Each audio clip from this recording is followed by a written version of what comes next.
Hey guys, Skellington80 here. So we are back for another day of Stalker. I hope you've been enjoying the series, and without further ado, let's get started. Meanwhile, at their wedding, ring around the rosies, pocket full of posies, ashes, ashes, the castle burned down. Ring around her finger, Cinderella's a singer, ashes, ashes, the king threw his crown. Ring around a fire, the flames are growing higher, ashes, ashes, better warn the town. Okay, so today we have Chapter 5, Goldilocks and the Three Scares. So let's get right into it. Do you remember that time you were wandering around the woods by yourself and you saw a house? So you were like, hey, I should go in, sit in their chairs, eat their food, maybe break some stuff, and then go to sleep in their beds? Oh, you don't remember that time? Good, because none of that is acceptable behavior, which you are obviously smart enough to know. What kind of kid would do something like that anyways? One without parents or responsible guardians, that's who. That's what I mean. Unfortunately, Rapunzel, Snow White, Cinderella, and Jack's stepmother couldn't be everywhere much as she tried. Some things slipped through the cracks while she was literally putting out fires. One such thing the stepmother had missed is the subject of our next story. Her name is Goldilocks, and she has not learned any of the lessons about proper behavior that you and I have. I suspect it will get her into trouble, so let's watch. Goldilocks skipped through the woods, humming happily. Her locks of hair bounced in cascades of golden ringlets around her. You might think, aha, no wonder her name is Goldilocks, and she's glad you'd think that. As she skipped, Goldilocks kept her eyes fixed on the forest path. Not because she was afraid of tripping, she was very coordinated after all, but because there were some strange tracks there. Not snake tracks like she sometimes saw, those were different. Like someone had forgotten how to walk, like they were shambling, dragging their feet along slowly. Here and there, scraps of red cloth had caught on branches. They decorated the path like streaks of, well, not blood. Blood would be scary and gross. Like streaks of a bright red thing that wasn't blood, like strawberry jam or whatever. Up ahead she saw a house, shaded and half hidden among the trees. Is it Red Riding Hood's grandmother's house? No, I wouldn't do that to you. We don't want to go in there again. Goldilocks looked up and down the path, but the forest was silent. Eerily silent. You might even say dead silent. Hang on. Okay, now we can continue. Still humming, Goldilocks climbed the steps to the front door. There were deep scratch marks gouged into the wood. Shards of shattered glass crunched underneath her feet. A window to her left had been broken, and a sad blue curtain waved mournfully from inside, caught on the wind. Goldilocks, you really shouldn't be here. But she didn't listen to us. The door was locked, so she pulled a small bag out of her dress pocket. Inside, gleaming as her golden hair, were several lockpicks. She crouched in front of the door and carefully worked on the lock. It's almost like she's not some silly, stupid kid skipping aimlessly through the woods. Goldilocks looked up and winked, holding up a finger in front of her lips like she was trying to shush me. The door swung open and Goldilocks went inside. The first room was a kitchen. It was a cheerful yellow like fresh butter. A bunch of hydrangeas and a clumsily painted vase sat on the table next to 3 bowls of porridge. Peas porridge, it looked like. Oh no. I'm just gonna say, if you know, you know. If you've been watching the videos, you will know that peas porridge is most certainly a bad thing. The first bowl steamed, or was steaming. This porridge is too hot, Goldilocks exclaimed, looking around warily. If it was still hot, it couldn't be that old. She certainly noticed a lot of details others would miss. She put a finger on the side of the second bowl. This porridge is too cold. If it was still cold, it couldn't have been out for that long either. Goldilocks knew that hot porridge and cold porridge both turn into room temperature porridge eventually. She paused and listened, but the house was silent, except there, a small groan. Well, it was an old house. It could have simply been settling on its foundation, or the wind, or some ghastly fate awaiting this poor innocent girl. Probably just the wind, though. Goldilocks leaned over the third bowl. She picked up the spoon next to it and dipped it into the porridge. But this one is just her nose wrinkled. Just the most awful thing I have ever smelled in my life. Gagging, she dropped the spoon. The porridge spilled out. There was another splatter on the table, as if someone had already done the exact same thing. She left the kitchen, and the next room was a family room. Fishing magazines opened, a centerfold spreads of salmon were left out on a coffee table.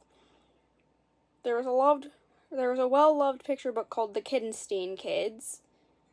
3 is a magic number. Cross-stitch was lying half finished on the floor, and there were also 3 chairs. The first was a humongous chair with stiff dark hairs that looked like fur all over the wood. "This chair is too hard," she said. The second chair was decorated with a pink floral pattern. The cushion was worn thin, sinking so low that it almost touched the floor. Whoever regularly sat in this chair was much, much larger than Goldilocks, and judging by the way the armrests were shredded, had much sharper claws, fingernails. "This chair is too soft," she remarked.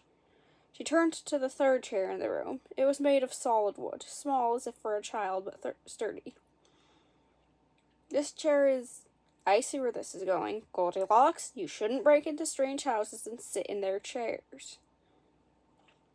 She glared, then leaned over and picked up a piece of wooden chair leg, shaking it up at me. "This chair is just smashed to pieces." She hefted the splintered chair leg, wondering what could have broken such a well-made chair. Goldilocks yawned. She hadn't slept well in so long. Those strange tracks kept her up at night. So much to do. And she had so much to do. Down the hall she could see a bedroom. The thought of a nice, safe, warm bed called to her. Keeping the chair leg in her hand, she walked silently into the bedroom. The wall was covered in children's art, but the kid who made it clearly wasn't a very good artist. All the people had ears on top of their heads and long noses that looked more like snouts. Their hands were clumsily painted to look like massive paws. Yeah, something tells me that wasn't a mistake. Goldilocks considered them thoughtfully, touching them to see whether the paint was dry. "I'm getting so nervous. I wish she'd just hurry up." With an exasperated huff, she looked at the rest of the long room. There were 3 beds. The first bed had the mattress ripped clean off. It had been thrown against the wall where it drooped brokenly. She put her hand on the wooden slats of the bed frame and remarked, "This bed is too hard." The second bed was a feather mattress. Goldilocks knew this because feathers were still floating lazily in the air, freed from the mattress by several large gouges that had been clawed in it. One feather brushed her nose and she sneezed. "This bed is too soft." The third bed was smaller than the first 2, a perfect size for a large child, or perhaps a small bear. I always measure my furniture in terms of bear sizes. For example, the couch I am sitting on is medium bear size. My bed is large bear size. My bathroom is no bear size because bears don't use indoor plumbing except in horrible toilet paper commercials. Though the quilts on this bed had been ripped up, there were a lot of them. "This bed is just right," Goldilocks declared, and she crawled under the blankets, covering herself up. "Wake up, Goldilocks," I whispered desperately. "You really shouldn't sleep here." But she didn't move. If you didn't know she was there, you would never guess. She's so still, so silent. No, not silent was the front door as it slowly creaked open. 3 shapes, one hulking, one slightly less hulking, and one that would be hulking in the future, but was now more so cuddly and adorable, came into the kitchen. I know how this part goes. First, Papa Bear will say, "Someone has been eating my porridge." Papa Bear stumbled into the kitchen, knocking it over. The 3 bowls of porridge crashed into the ground. "Brains," he growled. "Oh, that is not where I thought the story would go. But look, now they're going to go into the room with the chairs. Someone has been sitting in my chair, is the line you were looking for, Mama Bear." Mama Bear dragged her feet across the floor, powerful arms held out in front of her as she passed over her chair without even knowing it. Or noticing it. "Brains," she growled. This is not going at all how I expected. I'm confused and even more worried for poor little Goldilocks than I was before. She has no idea what's coming. The 3 bears groaned and shambled slowly towards the bedroom. Papa Bear dragged his long claws along the end of his bed. Someone hasn't been sleeping in his bed, though. Mama Bear snuffed slowly, her red eyes unblinking. Someone hasn't been sleeping in her bed either. Baby Bear stopped in front of his bed. His adorable little bear snout under his genuinely terrifying red eyes sniffed and sniffed. Brains, he groaned. Someone had been sleeping in his bed, and there she was. Goldilocks jumped up, whacking Baby Bear across his sensitive nose with her chair leg club. Come and get me, zombears, she screamed. Ducking under Mama Bear's powerful paw as it swiped through the air, Goldilocks rolled. She dove between Papa Bear's legs, and his jaws snapped around where her head had been mere seconds before. She threw the chair leg through the nearest window, shattering it. Then she jumped out, catching a tree branch and hanging in the air. She turned around, facing the window. The 3 bears were still inside, groaning for brains, thick saliva matting their fur. I've got your brains right here, Goldilocks shouted. No, sweet little girl, run for your life. The bears roared. First, Papa Bear climbed out the window, but Goldilocks was too high and he fell down, right through a screen of branches and into a cage. Next, Mama Bear climbed out the window, but Goldilocks was too high, and Mama Bear fell down into the cage. Finally, Baby Bear climbed out the window. He stood on the sill and reached for Goldilocks, his sharp claws catching on her boots. She wrapped her feet around his neck and tugged backwards, pulling him out the window and straight into the trap. She dropped down and slammed the lid shut, pulling out a set of golden locks out of her bag. The first lock was too big. The second lock was too small, but the third lock was just right. Oh, I get it now. Goldilocks. Ah, so it wasn't referring to her hair. Clever. Goldilocks sighed, flipping her hair back and glaring up at me. Do you mind? She asked. I'm trying to hunt zombies here, and your commentary isn't exactly helping. Right, sorry. We'll leave her to her work then, and move right along to another part of the forest, preferably one with fewer zombears. Oh, well, that was a really short one, actually. Well, I'm glad you're all hang on, let me try that again. I'm certain you're all glad because of that, because some of the other videos have gone on for a really long time.